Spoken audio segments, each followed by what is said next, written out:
run down to this grid because there's this man that I want to talk to right here in this 72 Datsun. Gordon McCall, quick question. I've heard you've been practicing for this race in a special location. Can you tell me a little more? Nothing but a church parking lot. I love it. Running laps in a church parking lot and about to take this beauty out on Laguna Seca Raceway. You got to get in your laps where you can, right? Well, this beats the church for today. It is Sunday. It is Sunday. You're right. He's taking this churchmobile out on a Sunday. All smiles, a little bit of laughter here. So we can't wait to watch. Keep an eye out for 66A. Gordon on the track, ready to roll. Johnny, let's head back up to you because these guys have 1 minute left. Yeah, we want to get you safe, Taylor, but great story. And in fact, I want to tell you where we got that story. That was one of the first stories we picked up this weekend. And it was the one and only Wayne Rainey that told us that. He's good friends with Mr. McCall.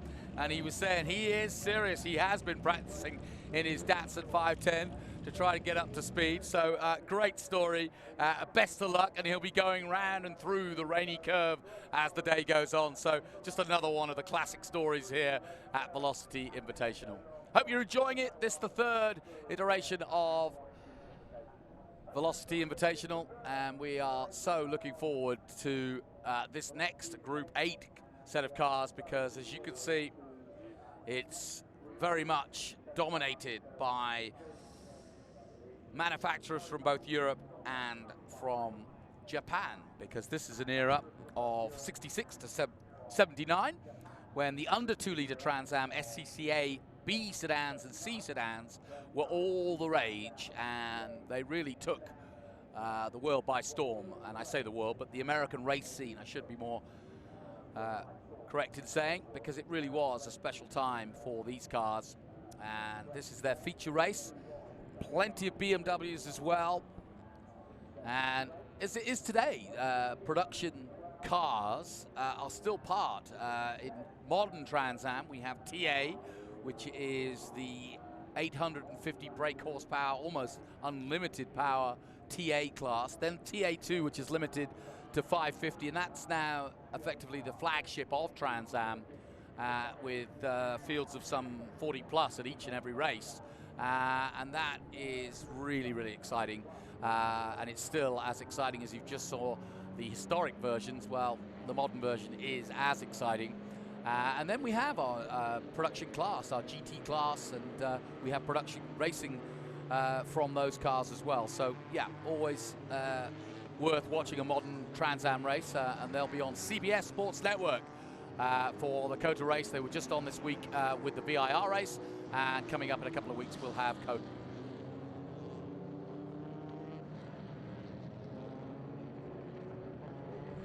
So here we go then. Glad to say it's a beautiful afternoon here as we get ready for Group 8.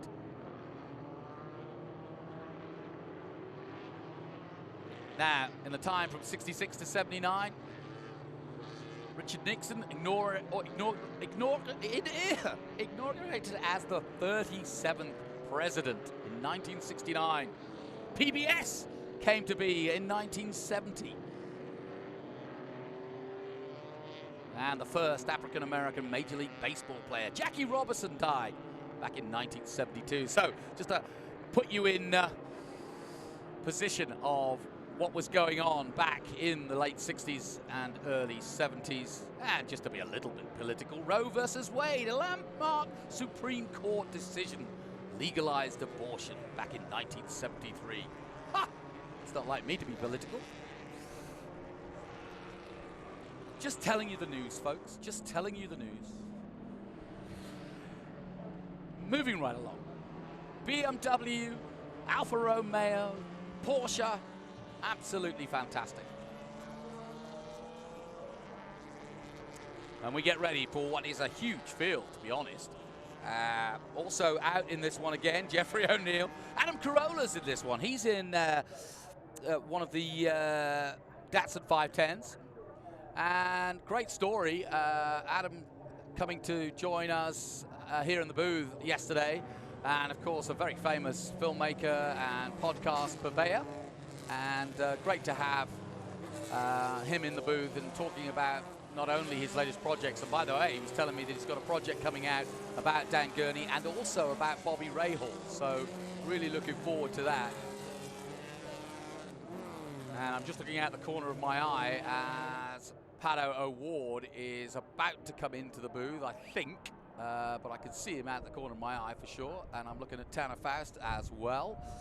But I think Pato's due to come in and have a chat. And that would be great because he's a super fellow.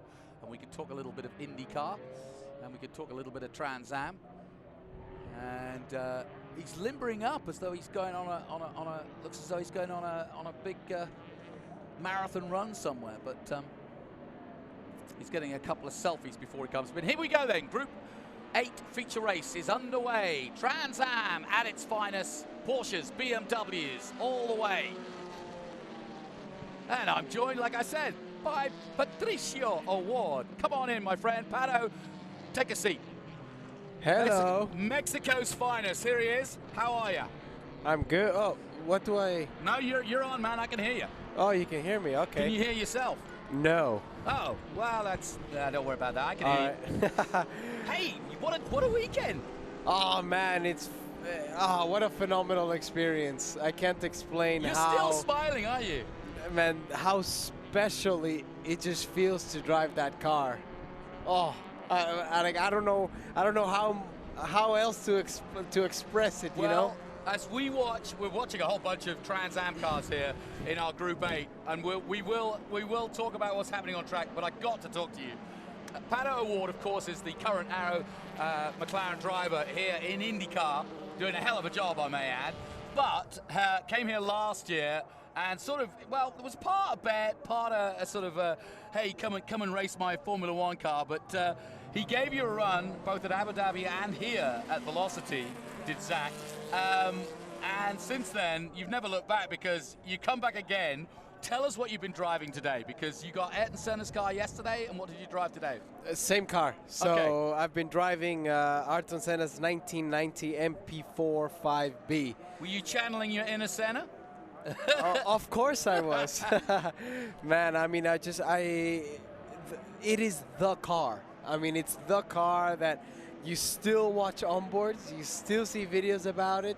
I mean, the most special and famous one, obviously, is going through Monaco, which, honestly, after driving it here, I can't imagine what that must feel like. I mean, I have so much more respect than what I already had for all those guys that used to do it back then, and it's a beast. It's extremely light. It's like 500 kilos.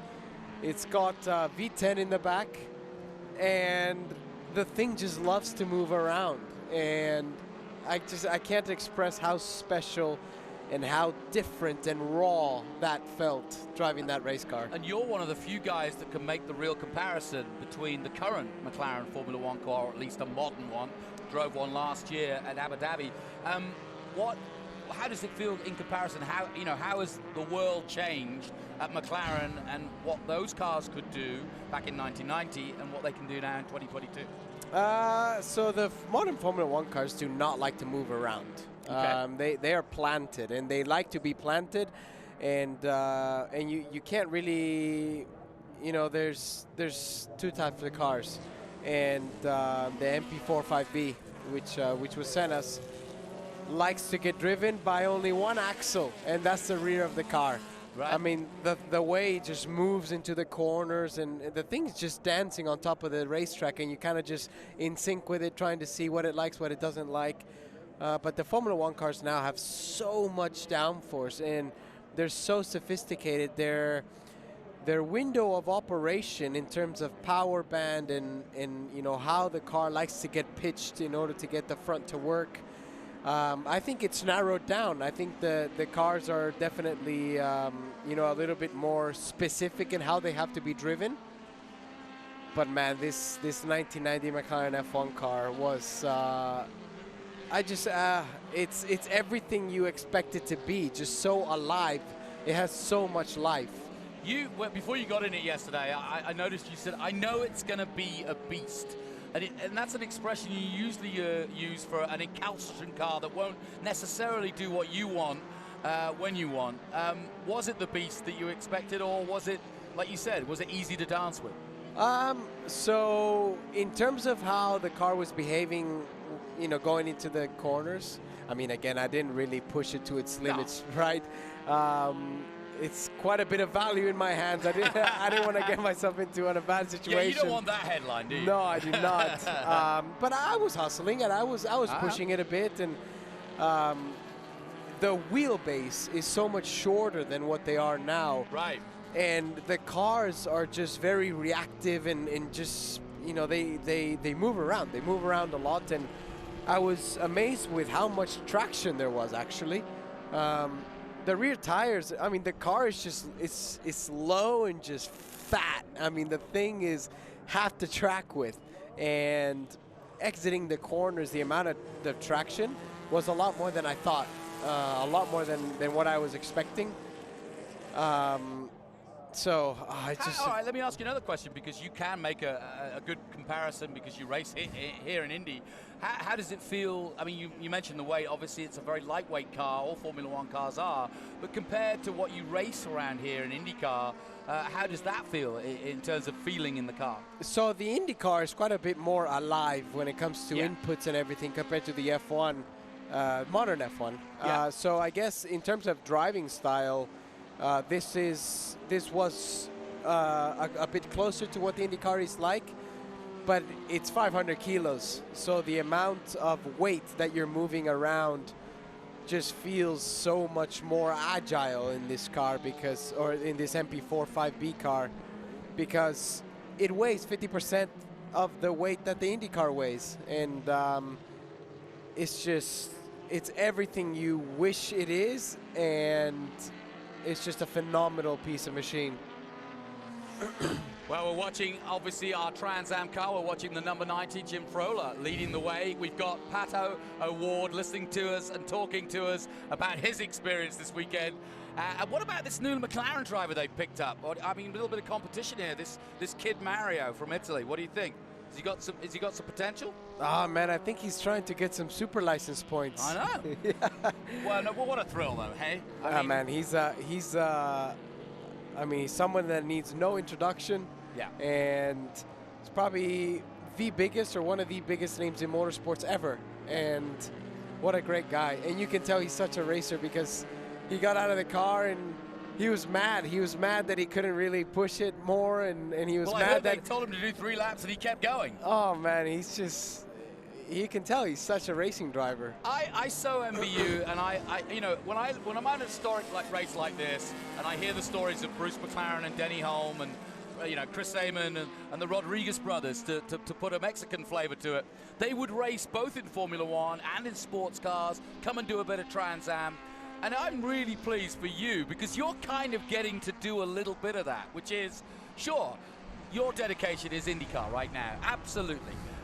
But you've done a little bit of testing in Formula One. That could be a possibility. But here you are this weekend playing with some historics and enjoying motor racing, because the life of a modern racing car driver, and you know this, whether it be Formula One, whether it be IndyCar, it's very tunnel vision. You're working out, you're racing, you're working out, you're doing media. You don't get to enjoy what is a fantastic sport. But here, this weekend, you get to be Pato. Man, I think you said it. You said it better than me. It's all about just loving driving amazing cars, and I feel so privileged in order to. Or I guess that I had the chance to drive these amazing cars. I mean, even last year when I got to drive Mika's V10 1998 car, it was. Mika's no fun, is he? I followed his whole career. He's absolutely no fun. No, he's a legend. Yeah, I mean, man, Pato, you've got to go into this corner here. You don't want to do this. Oh, you need to go flat out. You need to go flat out there, flat out. Yeah. Oh, man, I mean, Such it's a just... character. Yeah, and that's what it's about. At the end of the day, we all love cars, and we all love race cars, and you know, some of the best race cars in the world are here. And I just, like I said, I feel so privileged and lucky to have been able to give it a go in both of those amazing cars. And and just all the opportunities that Zach Brown has presented me. It's yeah, just really, Have you made really any grateful. more bets with him? Because he's good for a bet. I did make a bet with him, but this one, well, no, I haven't. I need to make another one. Well, I don't know what it would be. I need to think of it. But once I think of it, then I will do. Now, this isn't a bet, but are you actually going to try to do another run in the actual F1 at Abu Dhabi again? Yeah, I'll be doing FP1 in Abu Dhabi. Oh, you're actually going to do FP1 on Friday? Yeah, that'll be awesome. I'm very much looking forward to that. That'll be fun. So you're in the real deal. Yeah. How can we make one of the other drivers ill that day so that you have to keep going? Like, appendix comes very quick. Ask Mr. Albon. Shh. All right, we'll work on that one, Pato. Now, exciting times for you. What about the winter? Bit of Bathurst, maybe? Bit of Baja 1000? No, man. In the off Monte season, Carlo Rally? for No. me, I've asked for a few weeks off because. What? Yeah, I need to rest up and get ready for my IndyCar Championship next year.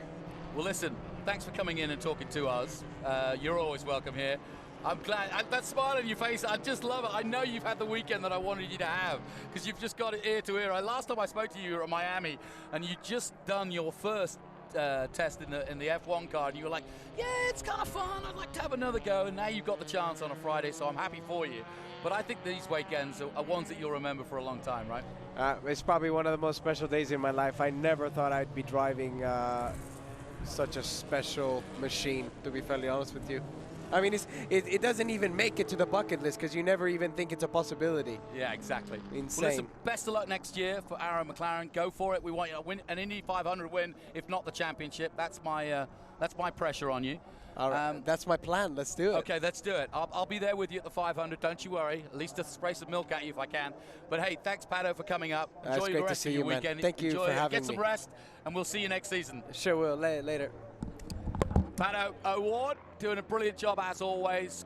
A great guy with the media, always a lot of fun, and great to have him on board as Jim Frula gets another brilliant victory, or at least leads the way under the safety.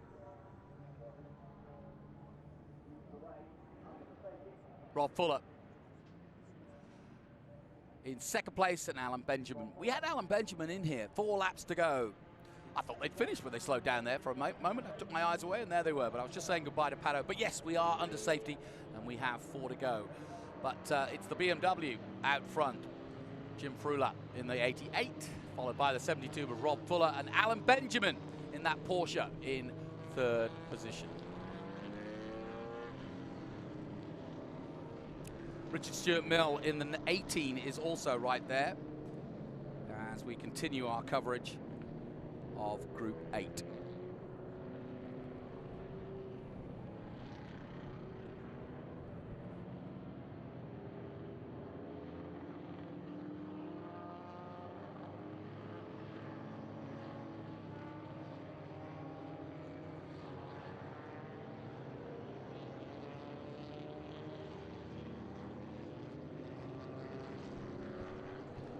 So we're under safety here as we welcome you to the Velocity Invitational. I say welcome you because it feels like it's a whole new day now the sun is out.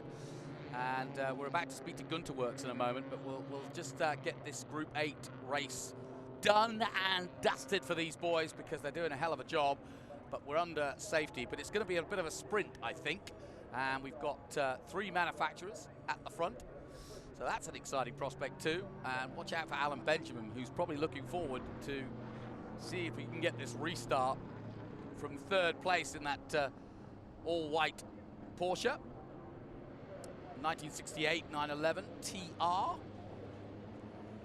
And there you see the truck on track, just waving the cars through out of safety. Like I said, I don't mind the cautions because we get to see the cars up close, and our cameramen don't have to rush through the corner and just try to chase them up the hill. They can actually go close and enjoy them coming through nice and tight. BMW. BMW have done a good job against the Datsuns today. And that 510. doing a great job. And like I mentioned earlier, Jeffrey O'Neill, Adam Carolla, some pretty mighty names in terms of the world of wineries and the world of broadcasting here to enjoy it.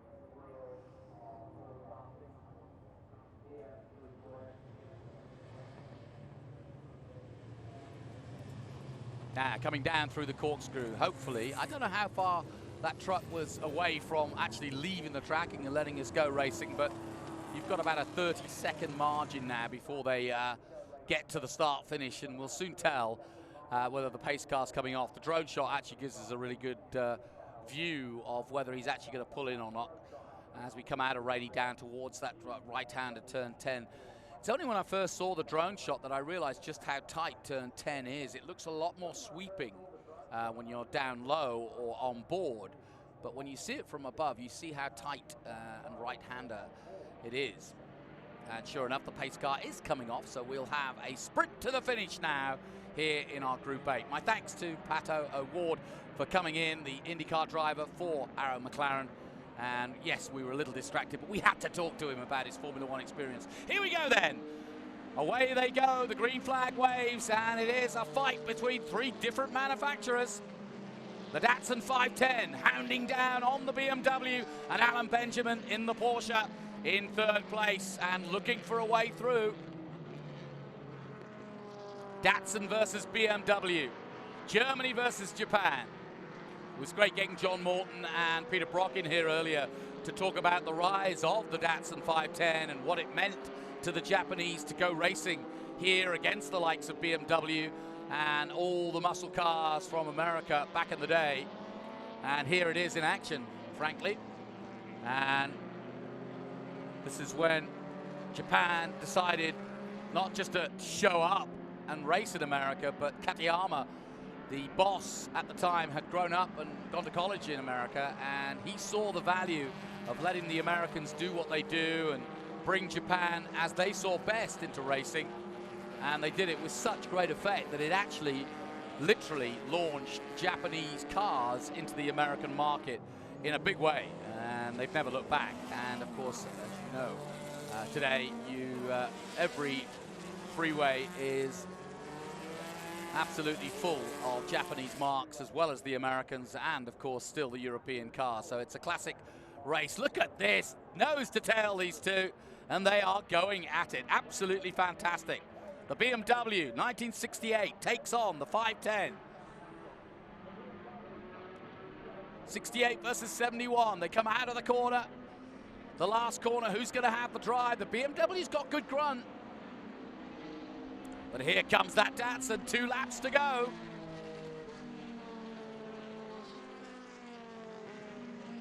Rob looking for a way, but that's good driving. The BMW takes the right line. They both are very nimble through, and fast momentum cars out of the corner. Back on the power into turn 3, the right-hander. And there really is nothing between them, and they're not either of them out of shape at the moment, but these two now pulling away from third place. Alan Benjamin in the Porsche. He's just lost a couple of car lengths to them in the last half a lap or so as they come under the bridge towards Super Ron, our cameraman. Richard Stewart Mills still in 4th position, Tim Breck 5th, Daniel Calgiano in 6th position, and Robert Smalley in 7th. Adam Carolla making the top 10, well done to him, given that he, to be fair, doesn't get a lot of chance to race. He's a big enthusiast. He is one of the top podcasters in the world currently, Adam Carolla, and you can catch him on adamcarolla.com and download his podcast. Watch some of his films. I highly recommend Uppity, Ford versus Ferrari, another one he did, a documentary on that. But look at this, down to turn 10 again. Line astern, the pair of them, pulling away from the Porsche. Datsun versus BMW, Stuttgart versus Tokyo. Into turn 11. Now, here's where the Datsun's got his chance. He's tucked in behind the Beamer.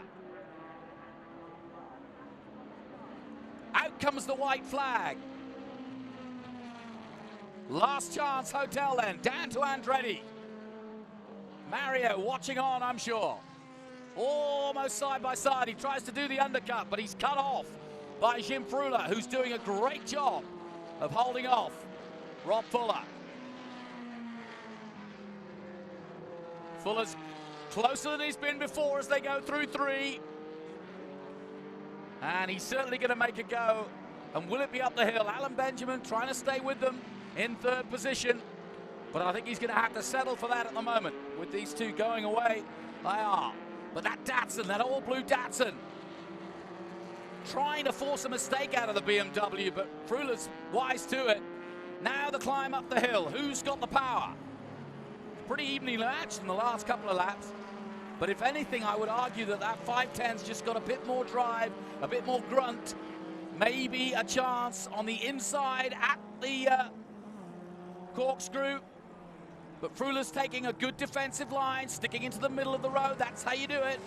Into the corkscrew they go.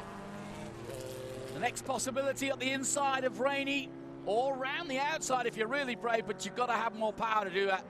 But the last chance will be up the inside at 11. Here we go, the lining up for that, into 10. One more corner to go. This has been brilliant so far by the all-gold BMW 2002, or BMW 2002 from 1968. Jim Frula at the wheel. Here they come. And Frula's going to hold on for victory. Takes the checkered flag, but that was superb. Great stuff as the Datsun of the number 72, Rob Fuller, takes 2nd place, but a great finish again. Alan Benjamin in the 68 takes 3rd in that 68 Porsche. But that was the kind of racing we've come to expect from Velocity Invitational. Well done to Jim. And BMW do it in style. What a classic.